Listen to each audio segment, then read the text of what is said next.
Hello student, standard 12th English medium, chapter number 6. So today we are in the era of internet, websites and web-based operations where rapid application development and reusability of source code is very important. So object-oriented techniques as methodology or as paradigm is playing significant role in analysis, design and implementation of software system. Software developed using object-oriented methodology are proclaimed to be more reliable, easier to maintain, reuse, and enhance. This chapter explains basics object-oriented concepts and implementation of this concept of using Java programming language is covered in the later chapter. Means आज जो हम बात करेंगे जो हमारा chapter है object oriented concept, तो उसके अंदर हम क्या बात करेंगे। सॉफ्टवेयर जब हम लोग बनाते हैं, ठीक है, तो वो बनाने के बाद उसको मेंटेन कैसे करना है, उसको रीयूज़ कैसे करना है, उसको एनहांस कैसे करना है, ठीक है, उसके बारे में हम बात करेंगे। So first of all, we are learning about introduction.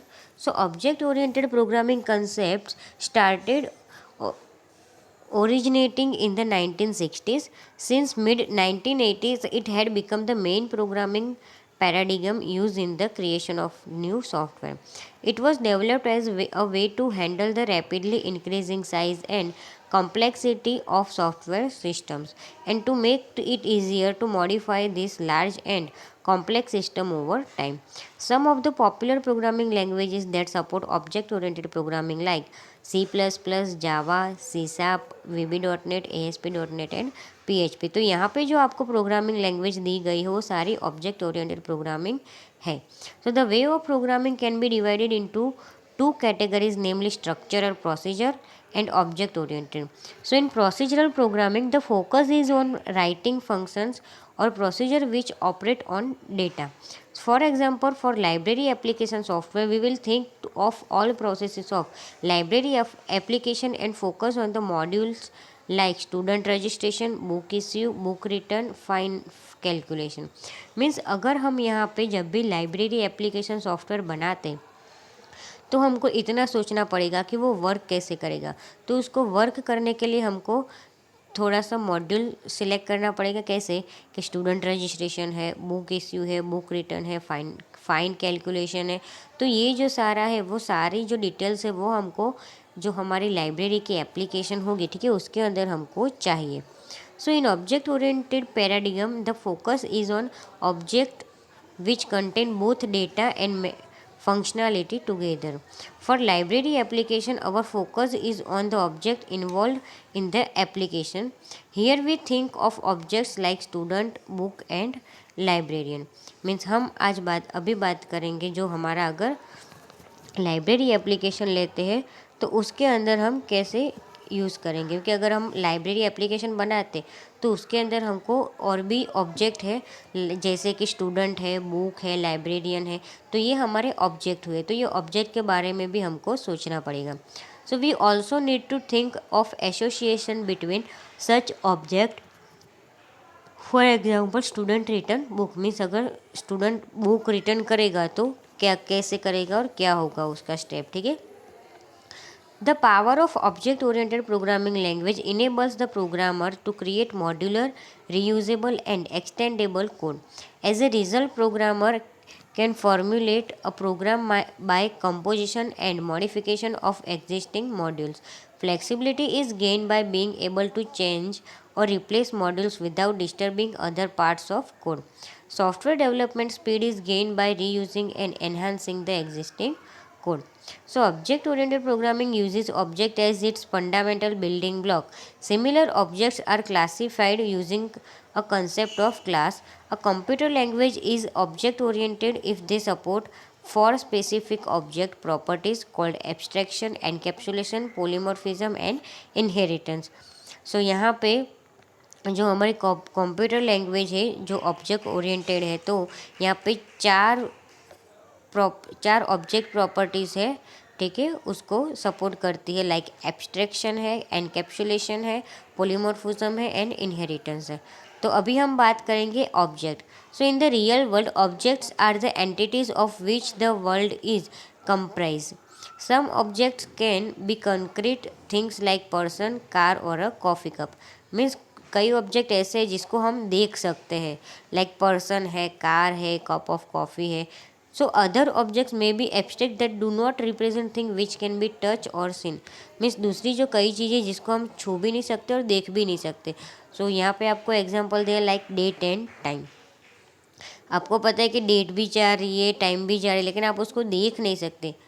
आप ऐसा बोलोगे कि ऐसे वॉच में देख सकते, लेकिन वो पूरी बात अलग है कि वो मशीन के थ्रू आप देखते हो। बाकी ऐसे टाइम जा रहा है तो आप देखते हो कि दिन से रात होती है, रात से दिन होता है, तो वो आपको नहीं पता चलता है, ठीक है। So all object have unique identity and are distinguishable from each other. For example, every person has characteristics like name, city, gender, birth date, profession. So, in object oriented terminology, such characteristics are known as property or attributes. To uniquely distinguish one person from other, we use the value of these characteristics. The names Ram and Syam specify two different persons. Means यहाँ पे आपको दिया गया है characteristic कि दो person को अगर आपको अलग अलग बताना हो तो आप कैसे बताएंगे, जैसे कि उनका नाम अलग अलग है, राम एंड श्याम। लेकिन कई बार ऐसा होता है कई के नाम भी ऐसे सेम टू सेम होते, तो उस टाइम आप क्या कर सकते हो, उसका जैसे बर्थ डेट है तो बर्थ डेट के हिसाब से आप उसको चेंज कर सकते हो। So when two persons have same name, they may be distinguished using other attribute like birth date. So in this way, to identify the object, we use the value of these attributes. These values are called state. Means अगर नाम और birth date से same होती है कई जगह पे, तो हम क्या करेंगे, उसका जो स्टेट है वो स्टेट के हिसाब से हम उसको डिफरेंट आइडेंटिफाई करेंगे। Additionally there is a behaviour associated with objects. For example, person takes birth, gets name, changes location. The behaviour is also known as method. Means यहाँ पे आपको एग्जाम्पल दिया है बिहेवियर का कि बिहेवियर कैसे चेंज होता है, कि कोई भी अगर पर्सन है तो वो बर्थ लेता है, उसका नाम कमाता है और लोकेशन चेंज करता रहता है। So state of the object can change due to it behaviour. Just any real world object can be described in terms of what it is called, what it is, and what it does. So, in object oriented programming, attributes that describe the object are also referred to as data fields. The data attributes and behavioral methods associated with an object are collectively referred to as its members or features. When we design for any software application, means हम जब भी software application को design करते तब object to be considered should be meaningful to the application. Means हमारा जो object है वो मीनिंगफुल होना चाहिए एप्लीकेशन के लिए। तो यहाँ पर आपको एग्जांपल दिया है कि रेलवे रिजर्वेशन एप्लीकेशन है, तो उसके अंदर मीनिंगफुल ऑब्जेक्ट्स आर ट्रेन, कि ट्रेन के बारे में वहाँ पे आपको बताया जाता है। तो उसके पैसेंजर, टिकट और स्टेशन, ये जो सब है वो मीनिंगफुल ऑब्जेक्ट्स है। और objects like car, computer and watch में बी इररिलेवेंट हियर, मीन्स उनका भी यहाँ पे इतना कुछ यूज़ नहीं होता है। Then after class, so from the example of the object person, it can be easily seen that various object processing same characteristics and behavior differ from each other only in the state that they hold. Object-oriented system uses the concept of class that enables to express the set of objects that are abstractly equivalent, differing only in the value of their attributes. A class can be considered as a blueprint for various objects. A class is template of multiple objects with similar features. It describes a group of objects with similar attributes and common behavior. Objects in the same class share a common semantic purpose. Thus, class is general concept used by embodying all the common features of a particular set of objects. For example, we have a class name person. Means हम यहाँ पे class ले रहे हैं person नाम का, तो उसके अंदर हम डिस्क्राइब करेंगे कॉमन एट्रीब्यूट्स एंड बिहेवियर। यहाँ पे हम कॉमन एट्रीब्यूट्स एंड बिहेवियर लेते हैं, like name, city, gender, birth date, profession, ठीक है। So individual persons are then objects and are identify by the state, means उनका जो जो ऑब्जेक्ट है पर्सन, ठीक है, तो उसके अंदर आप उसको कैसे डिफरेंट टाइप्स उसके जो ऑब्जेक्ट है उसके थ्रू आप उसको चेंज मीन्स डिफरेंट आइडेंटिफाई कर सकते हो।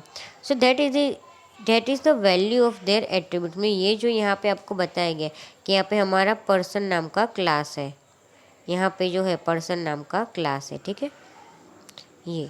उसके बाद यहाँ पे आपको ऑब्जेक्ट दिए गए name, city, gender, birthday, profession, और यहाँ पे जो ये 5 है वो उसका अलग अलग नाम है और उसको डिफरेंट टाइप से यहाँ पे आपको उसको डिफरेंट टाइप से चेंज किया है, ठीक है। Then after introduction to class diagram. The class diagram presents a collection of classes and constraints and relationship among classes. So unified modeling language can be used to create model of object oriented software to help with design of an application.